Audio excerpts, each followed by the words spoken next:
All right. The rest of the Tampa show was fun. Let's go over it. We'll start off with Goes. Goes, which KO impressed you the most? Because there was some good ones on Saturday. That's tough. I mean, there were some great ones, but the scenario around Cub Swanson's fight, the way the fight was going, the ups and the downs, and the way it finished, I thought that one made me feel good, and I thought that one was a pretty amazing shot considering the way he set it up. Yeah, definitely. It looked like he might be on his way out, and we might be talking Mhm. about a whole other person retiring, but he nutted up, man. How about you, Mike? What was your favorite KO of the night? I mean, it's hard to The beat Tampa? Swanson. That was a ridiculous knockout, but Dustin Jacoby was pretty sick too. I mean, Yeah. literally the crowd is chanting boring and booing, and then like seconds later you got this vicious knockout. Can't really ask for a sweeter moment than that. The guy needed it badly. It was 1-4 in his past 5 fights coming into this one. So Dustin Jacoby is a guy who already had a UFC tenure in like 2012, left, did the whole career rebuild, went to kickboxing, came into Contender Series, did some good things, but this was a tough slump for him. So he needed that rebound win and gets another bonus. So good for him. I'm sorry. All right. Danny, how about you? What was your favorite KO of the night? It's got to be the Swanson one, just because, like, man, one, the aesthetics of it were great, and also it's Cub Swanson, and that guy is just amazing. But just for the sake of mentioning another one, I got to highlight as well Michael Johnson. I mean, he's a veteran, he's been around forever, and it just seems like he's had a lot of bad luck in his career, and he's also fought some very tough guys that have also been clearly better than him. But it just feels good to see a veteran still this far into his career picking up like not only wins, but like highlight reel wins. Like that was a nasty, nasty KO. And that dude's trouble. I want to see him in a big fight now. 38 years old, and he still pulled that off. He looked pretty slick. He took mine. I was going to say him, but those some good ones. I ain't going to go down the road of Woodson. I thought Padilla, after 3 minutes, was just, I don't know what happened to that guy. Someone like took everything out, and it was one of those adrenaline dumps. I think they could have tapped Danny on the shoulder and said, just finish him off. And Danny could have laid one on him. Not, no, seriously. Like, did you not notice when Woodson was barely pushing him? He was like moving around. I go, oh God, this isn't going to end good. And it didn't. I like Manel Kape. It took a while. He played with fire, but he got himself a nice finish. And Bruno Silva did not go away silently. I mean, he was winding up, and barely missing Kape. It was a fun fight for the flyweight division, but there was some good ones on that particular night. And so Dana White, speaking of Kape, said he's not going to get the title shot next, but he will be happy with the meeting we're going to have. So that sounds like maybe another contract, or maybe he's already got a fight night or some sort of a booking in mind, right? But is that fair or not for Manel Kape to just get glossed over so quickly when flyweights, we are kind of looking for the next Pantoja opponent? We are, but I think it kind of has to make sense, especially if you look at the rankings, it is a pretty significant jump. Their first fight, though, with Pantoja and him, it just feels like enough has happened in between. They've changed enough as fighters that it does feel like it would be a little bit fresh, and you like Manel Kape's style. He comes forward. It seems like it would be a fun fight. Pantoja's just kind of almost been his own worst enemy, the way he's been knocking people off. But I just don't feel like they're going to pass some people up to make that happen. I feel like if he gets one more win, for sure, it'll probably be his. And anytime Dana White says he wants to talk to you about that, he usually makes it worth your while. So I think Kape will be pretty happy, but I don't think they'll give it to him. Mike, what do you think? If not Kape, then what? But did you think that was fair for him to just brush it off so quickly and say, nope, he's not next? No, I think it was fair to do that. I mean, for better or worse, like this was a good win. Bruno Silva was on a nice run here, but like we just had that Kape Makaev fight, which did not deliver on the pre-fight build in any way, shape, or form. And then he obviously lost that fight. So I just think a little more work to do. He's kind of a perennial contender. He's lost the one that's really going to get him over the hump. I think this sets him back up for an opportunity like that. But there is better guys. If you're going to run a rematch at this point, like it's got to be, I think, the Brandon Royval fight. Like he's got the best resume. I know we saw him and Pantoja fight not that long ago, but like that's what you got to do at this point, unless they have something outside of the box they want to do here. Maybe Kai Kara France is something you could do, since their first fight was technically an exhibition on tough. But yeah, I think Manel Kape is kind of on the outside looking in. He needs one more. Daniel Marcos. Where are we with this guy? He's 17 Hey, and 0. hold on. I want to go back a little bit. I couldn't disagree anymore with these guys. I think you got to put Cop in a title shot right now. I think that's the move, 100%. I know sporting wise, Royval has looked great, but literally a year ago, December 16th, a year ago today, December 16th, we saw Alexandre Pantoja beat again Brandon Royval. And like, honestly, at this point, we need to add excitement to the flyweight division. And I think the most exciting title fight you can make right now is Pantoja versus Cop. Cop not only looked great, he was styling on Bruno Silva, got a finish. Remember, he made championship weight as well on Friday with 125 pounds. It seems he's got everything dialed in. I feel like he's got to get the next shot. And I don't know, make Royval versus Brandon Moreno, the trilogy. I don't know. You got to do something, but we need a bit of a fresh matchup. I know it'd be a rematch with Cop, but it's, as Go said, it's been a long time since. I think you got to put Cop in a title shot. Finally, he's kind of got things together. I know the fight before he lost to Mukaev, but prior to that, he had like 4 or 5 wins string together. Plus, that fight itself, the judging was controversial, and there was some I guess fouls going on as well. I think you got to put Cop in there. And look, Usyk got a title shot off. I don't know what ranking he was, but was back there. And we just saw Sakura get a title shot. Wasn't even ranked. First fight in the UFC. It's got to be Cop. It's definitely possible. I don't think it's an outrageously more exciting fight than him versus Royval, though. Like, if you're giving me the option between the two, Kappa has had some stinkers in the UFC, and he's been a nightmare for them to deal with behind the scenes and a lot of different ways too. So I just don't think he hasn't done any favors. I mean, he goes on ESPN. He's like, I know we're on ESPN, and drops 5 F-bombs in a row. It's like, you're just not doing the little things, I think, to sway the UFC. I thought that was a great call out, and I thought kind of like good. that. Adesanya got a stray there to it, and his reaction to it was funny. But I don't know. I think it's got to be Cop. Don't you feel like the fact that they did the Kai Asakura fight, I think, is the reason why they feel like they probably need to go back to order, right? That was just kind of out of left field. I think that's what kind of hurts them a little bit. I think we all want to see that fight. If we all had our choice to see a fight, it would be that. But I don't know that it's the one that makes sense. Like, I don't know what you would tell a Brandon Royval. In Danny's defense, though, he's 2-0 against Royval and Marino. Mm-hmm. It's not hashtag Danny tripping. We're not throwing that out there. We want that. Don't get the chat started, Ghost, please. I always crack up when someone catches a stray. Who caught a stray, Danny? Adesanya.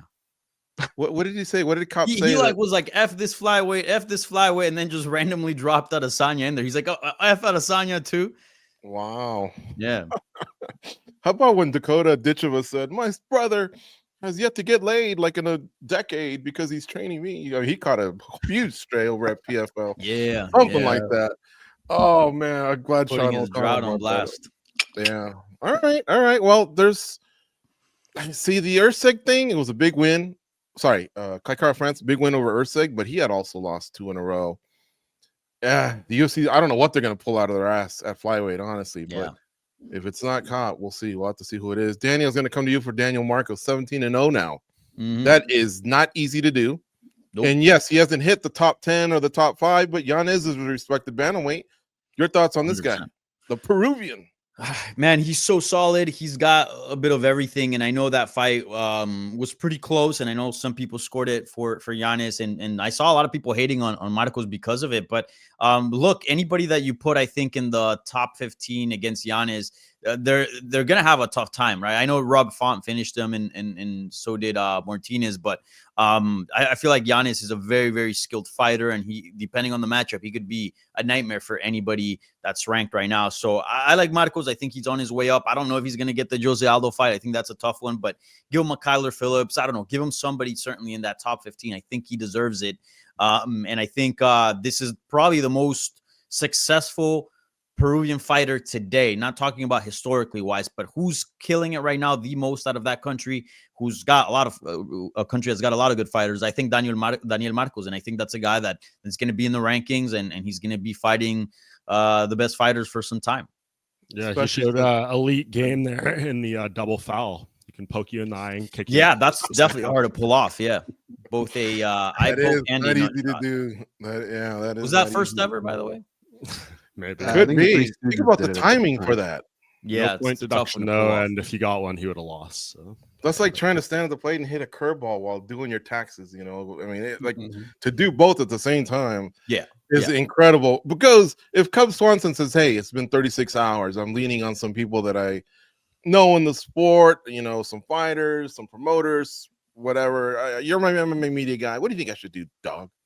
It's so difficult because you have to look at it as like as a fan watching a fighter. This is the perfect moment for them to walk away. Right.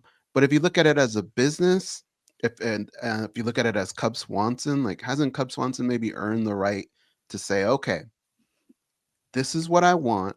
This is what I'd like to fight. This is where. Obviously, it's not going to be in Palm Springs. I already shot that down. But maybe somewhere in SoCal, somewhere in Las Vegas, and just kind of go through those progressions of it being your last fight. Because when it comes to Cub Swanson, a lot of people forget, like, this dude had a lot of time in the WEC. Even before then, he had a lot of fights. Like, he's been doing this a very long time. And I think he should have that feeling of knowing it's his last fight and really taking it all in, having everybody he wants to be there.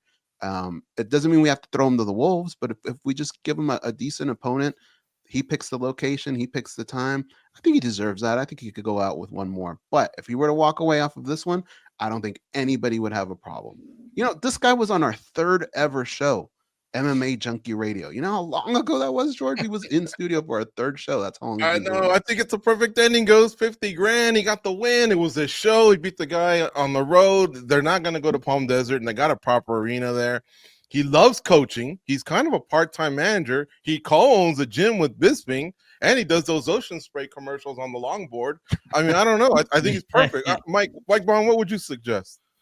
I think this is the time to walk away. I'm just going to read you guys this quote from his media day before the fight. He said, "I'd say my main motivation to fight at this point is I have Bloodline, the management company that I have, and a whole crew of guys that I mentor and try to show them what to do and what not to do, help them with their training, their mental game. And it's one thing for a coach to say, do this or do that. It's another thing to show them." And my thought on this after the fight, and what I put in my takeaways column, is, man, if you're trying to show the next generation of fighters how to operate, walk away right now and show them how to go out on a high, to go out when the timing is right, a special moment. I think that's the best example he could possibly set for his group of fighters on how to get out of the game at the right time. So he's definitely capable. There's guys he can beat if he wants to stick around, sure. But that's kind of my thought, given that quote from him at media day, given how it all went down.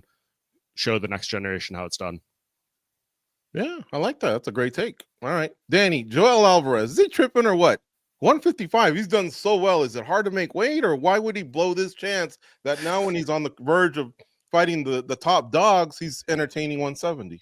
I want to see him at 170. He's huge, George. He's massive for the weight class. And one of the reasons, and one of my biggest sort of issues with him, is that he hasn't really been too active. And a lot of that one, he has some visa issues, but also he tells me he needs is not he prefers. He needs 10-week camps in order to make 155. Like, if UFC were to give him a 6-week camp, he can't take it. He cannot make the weight class. And we know that activity is king in the UFC and being available. I think 170 is the weight class. I very much kind of compare his career kind of to Michael Chiesa's, in the sense that his body has been just begging him to move out of 155. And I remember talking to Michael Chiesa after he moved to 170, and he's like, man, I just wish I would have done this years ago. But because I was ranked, I always felt like I had a lot to lose by moving to another weight class and kind of starting all over. So he's right now 31, I believe. I do not want to see him start over at 33, 34. I think the time is now. If really the body is asking him to do it. He even tells me he goes home and he doesn't even have energy when he's in camp to play with his daughter. He just has to kind of linger around the house just because he's very low energy. So I want to see him at 170. Sure, he can make 55, but it's not healthy. And I do think his true potential is going to be at 170. And just imagine him and Praxis. Just imagine him and a Wonder Boy Thompson. I mean, I feel like there's so many good matchups for him. Yeah. I'm all about Joel Alvarez, 170 pounds. All right. If you put it like that, that's all I needed to hear. Chiesa was a great example. I can think of Jorge Masvidal. I used to say the same thing. If you want me to make 55, you got to give me the notice. Otherwise, I can take late fights all the time at 170. And he was pretty successful at 170 at his run. Michael Johnson called out Justin Gaethje.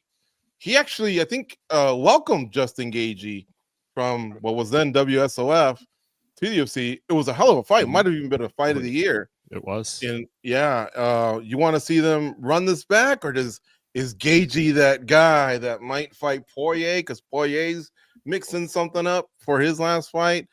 What do you know about that world? Yeah, Michael Johnson versus Justin Gaethje 2 is not happening. I can say that with a fair bit of confidence next. I think Justin Gaethje is going to have something in Q1. Maybe it's the Poirier fight. Maybe it's someone like Dan Hooker, but he will be fighting someone in the top 5 at lightweight, not unranked Michael Johnson, who's 15-15 in the UFC. All due respect to the Menace. I know he is a friend of the program, all that stuff, but yeah, shoot your shot, man. I'm sure it would be another banger, but makes absolutely zero sense. So not happening. I'm seeing someone in the chat suggest Michael Johnson versus Tony Ferguson. I don't want to see that either. No. That's a little bit too much for Tony at this point, even though on paper, given their time in the UFC, makes sense. I know Michael Johnson was the first person, I believe, to beat Tony Ferguson back in the day with that broken arm. So I see where you're coming from there, but no. Michael Johnson will be fighting Barbosa, knocked out Poirier, beat Ferguson, but yeah, he has dropped his fair share of fights as well. But all respect to the Menace for sure. He almost got a title shot on our show live one time. Someone had fallen out. I can't remember the story. Maybe Goes will remind us afterwards.